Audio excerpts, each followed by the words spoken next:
Alors ici, bienvenue dans ce nouveau tuto qui concerne donc les paramètres. Les paramètres, c'est votre compte, tout ce qui concerne votre identité en fait, hein, c'est personnel, il ne faut le montrer à personne. Ce sont les infos que vous avez donc remplies.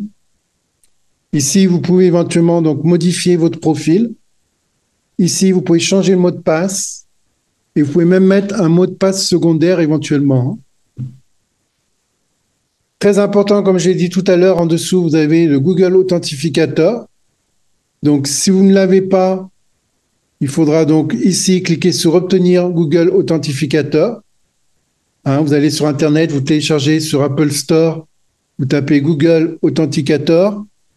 C'est un logo qui est en gris, hein, en gris et blanc, ne vous trompez pas. Il n'y en a qu'un de toute façon. Avec votre téléphone, hein, vous allez scanner le code QR et ça va vous délivrer donc un code.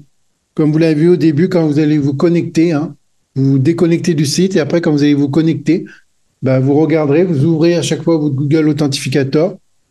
Il y a un numéro qui reste pendant à peine 10 secondes, 10-15 secondes maximum, je crois.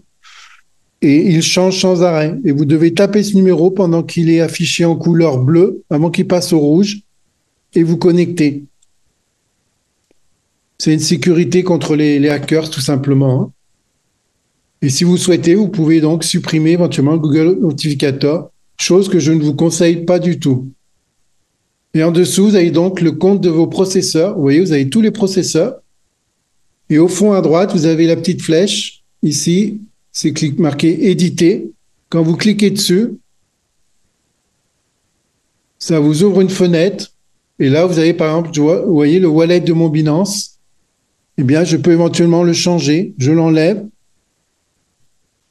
J'en mets un autre, hein, si je le souhaite, et je clique sur Enregistrer. Par sécurité, vous allez recevoir un email.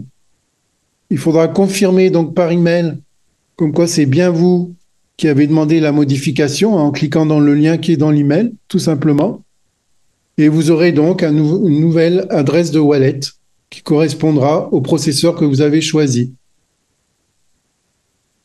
Après, vous pouvez souhaiter, voyez, les paramètres supplémentaires, empêcher le système de m'envoyer des courriels de notification. Ça, je ne vous conseille pas. Ne l'empêchez pas parce que dès qu'il se passe quelque chose sur votre site, vous avez un email.